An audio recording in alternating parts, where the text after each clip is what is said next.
Carson Beck has entered the transfer portal after he had declared initially for the NFL draft. One, what do you make of that?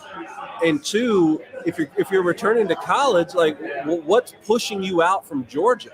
Is it something to do with the coaching staff, or did you watch Gunnar Stockton play for a game and a half, and now you? I mean, David, you know what it is. What's that?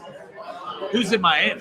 The girlfriend? Yeah. Okay. And look, is it as simple as that? We're leaving the school that we committed to and played football for just because our girlfriend's in Miami. Carson Beck was the weirdest fit at Georgia ever. First of all, I'm not surprised by anything after a guy who did an interview and said he doesn't watch football. Okay. 2, he drives a Lamborghini. He's a finesse guy. He's a showboaty, this, that type of guy. He fit Miami well. His girlfriend's down there. I'm used to the gritty guys at Georgia at quarterback. You know? Matt Stafford. TJ Shockley. David Green. Dog. Stetson the Mailman Bennett. Stetson B. Gritty guys. Yeah. And, Carson's like, although he doesn't come out and say, look at me, he wants you to.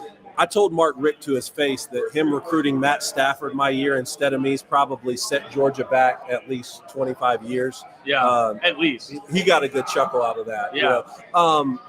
Yeah, I agree with you on Carson Beck. Look, I'll just be honest. Carson Beck was my preseason pick to win the Heisman Trophy. I thought he'd be the number 1 overall pick. I thought he was going to progress this year. Instead, he regressed. At the same time, absolute cannon for an arm. But look, everybody in college football these days has a cannon for an arm. That's not good enough. I just don't get it, man. If we're in a day and age where you're just taking off and transferring when you were going to be a first-round pick, now you're not. And you're not even going to come back to the school you played football for. You're going to transfer just because maybe your girlfriend's at a different school. I think he's from there, too. He's from Miami? I think he's from Florida. Yeah, well, I don't know. I mean, look, I don't think Miami's in a better position with him next season than they were with Cam Ward this year. Miami, why? I mean, I get you're losing Cam Ward, but, I don't think your backup looked terrible in that ball game. And I think Carson Beck lost a lot of money this year. He did, I know. Lost a lot of money this year. And I wonder what he's getting paid from an NIL situation to go to Miami. Is he a $1.52 million guy? Well, whatever it is, Georgia would have matched it. You can't tell me Miami's going to pay him more money. So there's something else going on there. I saw the news breaking today, so I wrote it down. But, yeah, thank you guys for bringing it up. If you're Georgia, do you have to match that? Do you want to match that? I don't know. Is it Gunnar Stockton's team, or are you going to the portal? No, Gunnar's not going. No. Is it Gunnar Stockton's team next year, or is Georgia going to the portal for another guy? I wouldn't be surprised if Georgia doesn't go to the portal. I think they will. But I do think it would have been a competition if Carson Beck stayed. There would have been a legitimate quarterback competition to go.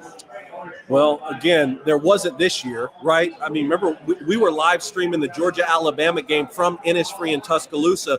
Carson Beck looked so terrible in the first half. We were asking whether or not Kirby Smart should pull him out.